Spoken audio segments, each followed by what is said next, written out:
La porterie. L'abbaye de Fontenay est une abbaye cistercienne fondée en 1118 par Bernard de Clairvaux, inscrite au patrimoine mondial de l'UNESCO depuis 1981. L'église abbatiale de pur style roman. Nef avec 2 collatéraux construite sur un plan en croix latine. Statue Notre-Dame de Fontenay du fin XIIIe siècle. Sanctuaire où sont regroupées diverses pierres tombales. Ancien retable qui ornait l'autel. Tombe de personnages inconnus. Évêque Hébrard, l'un des mécènes de l'abbatiale. Tombeau de Mélo Despoisses et sa femme. Escalier menant au dortoir. Au XIIe siècle, il y avait plus de 200 moines. Les moines dormaient à même le sol sur des paillasses. Le cloître, l'une des parties les plus remarquables du site. Cet ensemble est le cœur du monastère. Les moines y lisaient et accomplissaient des tâches pratiques. Les processions s'y déroulaient. L'architecture présente la même sobriété que dans l'église. Les chapiteaux et les colonnettes sont très variés.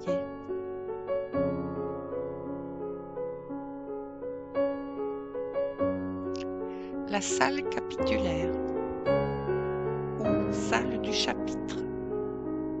Chaque jour, les religieux se réunissaient dans cette pièce avec le père abbé.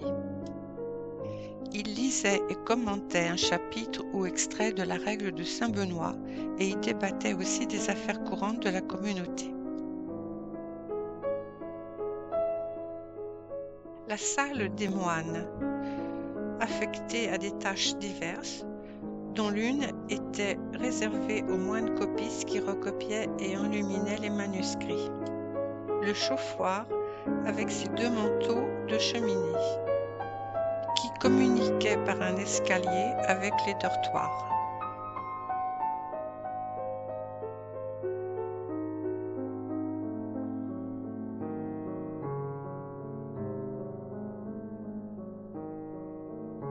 Infirmerie construite au XVIIe siècle, les malades étaient soignés à l'écart de la communauté. Les moines cultivaient les plantes médicinales. La forge fut construite au XIIe siècle par les moines. Ils extrayaient les minerais de fer dans les galeries situées sur une colline qui domine le monastère.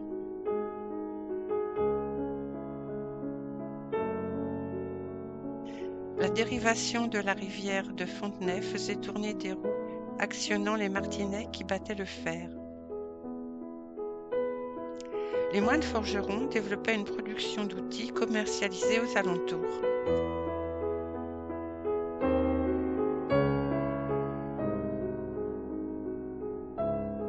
L'enfermerie du XVIe siècle est un lieu où l'on conservait les biens les plus précieux, livres ou objets de culte.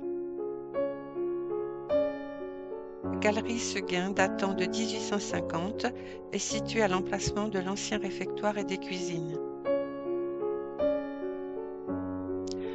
Le logement des abbés commendataires. Lorsque Fontenay passa sous le régime de la commande, les abbés étaient nommés par le roi. Le pigeonnier date du XVIIIe siècle. La chapelle des étrangers date du XIIIe siècle. Ils n'avaient pas le droit de pénétrer dans l'abbaye. La boulangerie. Les religieux vivaient en autarcie et possédaient un important domaine pratiquant la culture et l'élevage. À la Révolution française, on ne comptait plus qu'une douzaine de moines. L'abbaye fut fondue en 1820 à Élie de Montgolfier, descendant des inventeurs des ballons, qui transforma la propriété en papeterie. En 1906, Édouard Hénard racheta l'abbaye à son beau-père, Raymond de Montgolfier. De nos jours, l'abbaye appartient toujours à la famille Hénard.